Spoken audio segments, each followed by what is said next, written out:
ہمارے یہاں مسجد میں 7:30 بجے عید کا خطاب ہوگا، اور میں انشاءاللہ یہ خطاب کروں گا جو آن لائن ہوگا،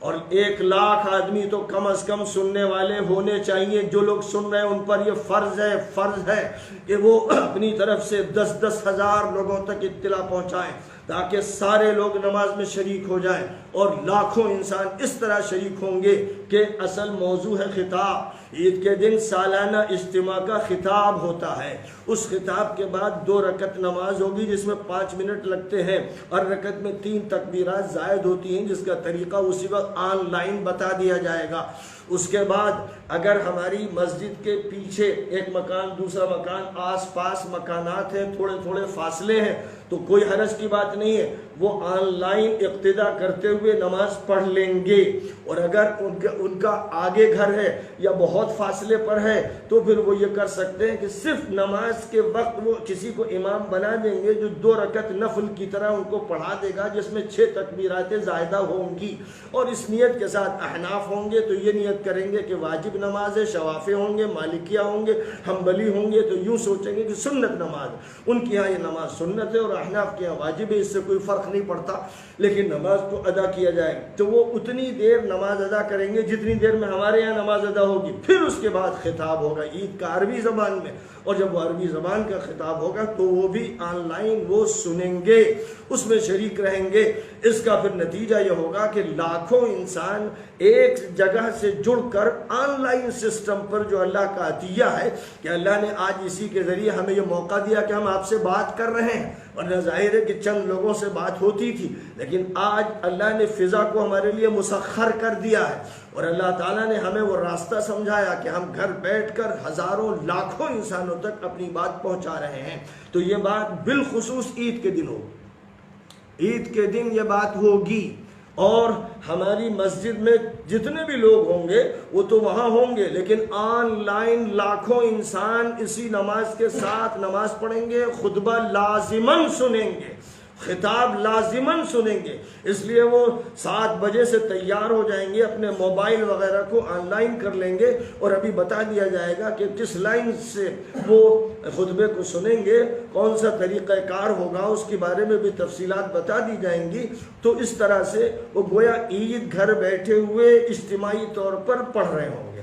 اور بس جہاں پر وہ اقتداء کر سکتے ہیں اس کے بارے میں بھی مسئلہ سمجھا دوں۔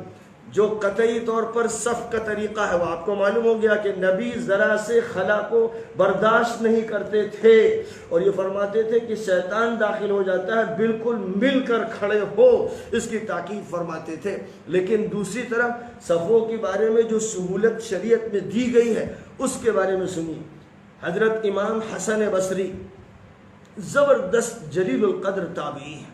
اور 20 صحابہ کرام کو دیکھا اور ملاقاتیں ہیں۔ وہ یہ فرماتے ہیں کہ اگر تمہارے درمیان اور امام کے درمیان بیچ میں کوئی نہر ہو تب بھی نماز درست ہے۔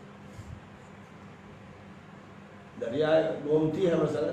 یا کوئی اور دریا ہے، امام صاحب اس ساحل پر نماز پڑھ رہے ہیں اور آپ اس ساحل پر نماز پڑھ رہے ہیں، بیچ میں یہ دریا بہ رہا ہے، تو آپ کی اقتداء درست ہے۔ اور یہ کون کہہ رہا ہے؟ امام حسن بصری، جن کی جلالت شان پر، جن کے علم پر، جن کے تقوی پر پوری امت کا اتفاق ہے۔ حضرت عروہ جو حضرت زبیر کے فرزند ارجمند ہیں، وہ فرماتے ہیں کہ وہ امام کی نماز کی اقتداء ایسے گھر میں بھی کر لیتے تھے جس کے اور مسجد کے درمیان سڑک ہوتی تھی۔ مسجد اور ان کے گھر کے بیچ میں سڑک ہے، اور وہ اپنے گھر میں اقتداء کر رہے ہیں امام کی، تو اس کو درست مانتے تھے۔ نہر، ابھی آپ نے راستہ دیکھا۔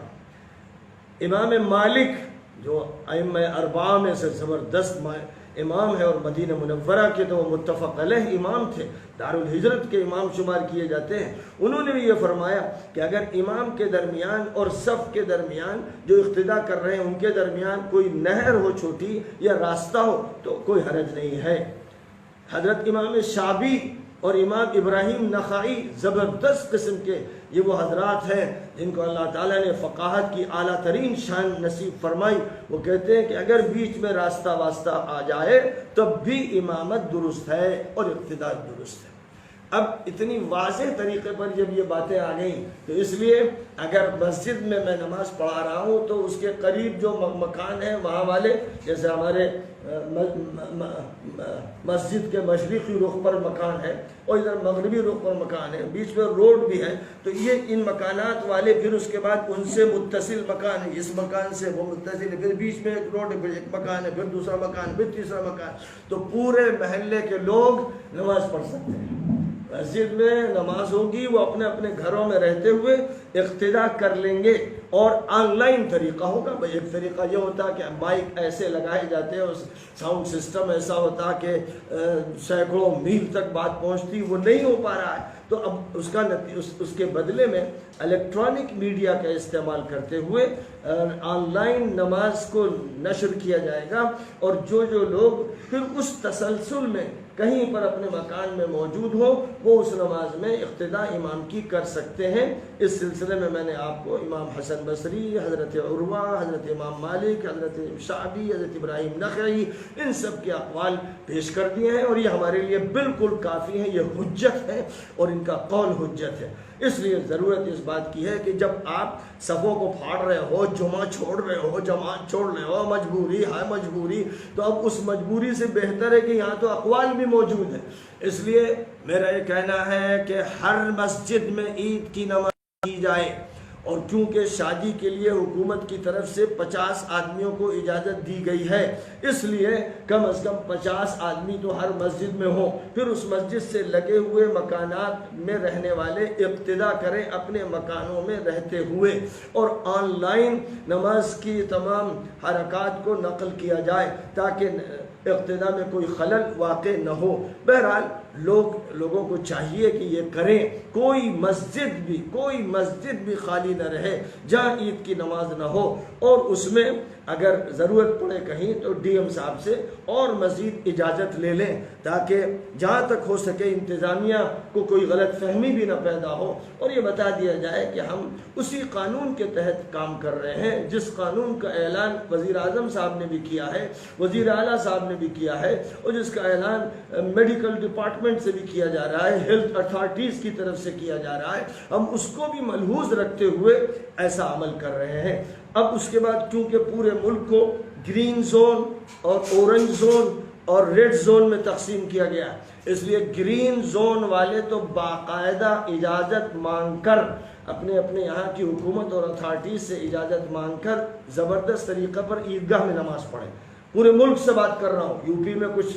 بعض جگہوں پر سختی زیادہ کی گئی ہے تو وہ اپنے مسئلے کو اس طرح حل کرے جس کو میں نے پہلے بیان کیا، لیکن ملک میں جہاں گرین زون ہے وہاں پر اجازت لی جائے، اطلاع دے دی جائے، اور عیدگاہ میں ویسے ہی نماز ہو جیسے معمول کے مطابق ہوتی ہے، وہاں یہ عمل کرنا چاہیے۔ اور جہاں پر ریڈ زون ہے وہاں احتیاط اسی طرح کرنی چاہیے جیسے اب تک کرتے چلے آ رہے ہیں، اور چند لوگ مسجد میں حاضر ہو کر نماز پڑھیں، اور پھر آن لائن اقتداء کا نظام ہو۔ پھر اقتداء میں زیادہ جو اہم ہے وہ ہے خطاب کا سننا۔ یہ سالانہ اجتماع ہے، اگر آپ سب ایک جگہ جمع نہیں ہو پا رہے ہیں تو پھر اور لاکھوں انسان ایک جگہ کے خطاب کو سنیں۔ تو بہرحال میں اپنی طرف سے تو اعلان کر رہا ہوں کہ انشاءاللہ 7:30 بجے ہمارے ہاں عید کے سلسلے کا ایک بیان ہوگا، وہ بیان تو میں دوں گا، اور اس کے بعد نماز ہمارے کوئی امام پڑھا دے گا، اور اس کے بعد جو خطاب ہے وہ بھی کسی کے ذمہ کر دیا جائے گا، جو خطبہ عربی میں معمول کے مطابق دیا جاتا ہے۔ لیکن جتنے لوگ سن رہے ہیں ان سے کہہ رہا ہوں، وہ جتنوں تک بات پہنچا سکتے ہیں ان سے کہہ رہا ہوں کہ اس نماز سے وہ جڑ جائیں، اور اس طرح جو استوائی نظام ہے ہمارا اور یہ سالانہ اجتماع ہے یہ واقعہ بن جائے، اور صبح سے فجر کے بعد سے تکبیر کے نعرے اتنے طاقت سے لگائے جائیں کہ در و دیوار ہل جائیں اور فرشتے جھک جائیں اور سلامی دیں، اور کورونا وائرس پناہ مانگ کے بھاگے، اور یہ ملک اور دنیا ساری کی ساری دنیا وباؤں سے نجات پا جائے۔ اس ارادے کے ساتھ اور عید کے شکرانے کے ساتھ اور رمضان کا حق ادا کرنے کے جذبے کے ساتھ یہ اعلان کرنا ہے، یعنی اللہ اکبر لا الہ الا اللہ واللہ اکبر وللہ الحمد۔ یا اللہ اکبر کبیرا والحمد للہ کثیرا وسبحان اللہ بکرۃ واصیلا. اس طرح کے جو بھی کلمات منقول ہیں ان کلمات کو ادا کیا جائے، لیکن